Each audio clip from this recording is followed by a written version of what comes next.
कामचोर देवरानी। एक बार की बात है, सुषमा अपने पूरे परिवार के साथ खुशी खुशी मोहन नगर में रहती थी। उसकी दो बहुएं थी, पल्लवी और शिवानी। एक दिन दोनों बहुएं रसोई में काम कर रही होती है कि तभी उनकी सास सुषमा उन्हें बुलाती है। अरे बहू जरा इधर तो आना। शिवानी जरा जाकर देखना सासू माँ क्या कह रही है। दीदी आप ही देख लो ना जाकर, आपको भी तो सुनाई दे रहा है। अरे मैं आटा गूंद रही हूँ ना, तुम चली जाओ। हाँ तो मैं भी तो सब्जी काट रही हूँ ना दीदी। अरे बहू जल्दी आओ। ओह ये तो जाएगी नहीं, मैं ही जाकर देखती हूँ कि क्या करना है। पल्लवी सुषमा के कमरे में जाती है। जी मम्मी जी क्या हुआ? शाम को घर पर कुछ मेहमान आने वाले हैं, तो तुम अच्छा सा खाना बना लेना बहू। ठीक है मम्मी जी, आप बता दीजिए क्या क्या बनाना है और कितने लोग आ रहे हैं। सुनील की मौसी जी और उनका पूरा परिवार आ रहा है। कुल मिलाकर 3 लोग और हमें मिलाकर हुए 9 लोग। तो अभी से ही तैयारी करना शुरू कर दो। और हाँ घर की सफाई भी कर देना हाँ अच्छे से। जी मम्मी जी सब काम हो जाएगा, आप चिंता मत कीजिए। पल्लवी शिवानी को घर में मेहमान आने वाले हैं इसके बारे में बताती है। क्या 9 लोगों का खाना बनाना होगा, घर की सफाई करनी है? बाप रे, सासू माँ ने तो हमें घर की नौकरानी ही समझ कर रखा है।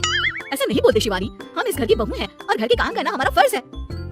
दीदी तो है ही सासू माँ की चमची, जब देखो सासू माँ। मैं तो इतना सारा काम नहीं करने वाली। शिवानी कपड़े लेकर गमला साफ कर रही होती है और चक्कर आने का नाटक करने लगती है। मेरा सर चकरा रहा है। तभी वहाँ पल्लवी और सासू माँ जाते हैं। अरे बहू क्या हो गया तुम्हें?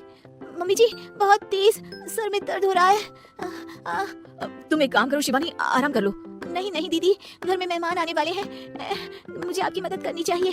अरे कोई बात नहीं शिवानी, तुम आराम कर लो, मैं सब काम कर लूंगी। ठीक है दीदी, अगर आप इतना कह रही हैं तो आराम कर लेती हूँ। शिवानी आराम से अपने कमरे में मैगजीन पढ़ रही होती है। इसे कहते हैं आराम की जिंदगी। इतना सारा काम। चलो सारा काम खत्म हो गया, शिवानी को दिखाती हूँ। शिवानी अपने कमरे में ईयरफोन में गाने सुनते सुनते सो जाती है और उसके साइड में मैगजीन भी रखी होती है। पल्लवी वहाँ आ जाती है और वो सब देखती है। ओहो, तो मतलब सब काम चोरी का बहाना था। अभी बताती हूँ इसको, घर का सारा काम मुझे करना पड़ा और ये महारानी यहाँ मैगजीन पढ़ रही है, गाने सुन रही है। पल्लवी रसोई से एक प्लेट और चम्मच लेकर आती है और शिवानी को थाली बजाकर उठाने लगती है। शिवानी अचानक से उठती है। उठ गई महारानी, गाने भी सुन लिए, मैगजीन भी पढ़ ली। तुम तो बहुत बड़ी झूठी निकली शिवानी। तुमने सर दर्द का बहाना बनाया ताकि काम करने से बच सको। हाँ बनाया बहाना, तो क्या करती, इतने सारे काम करती। मुझे कोई शौक नहीं है चापलूसी का। क्या चापलूसी? तुम्हें लगता है कि मैं सारे काम चापलूसी के लिए कर रही हूँ? नहीं तो क्या।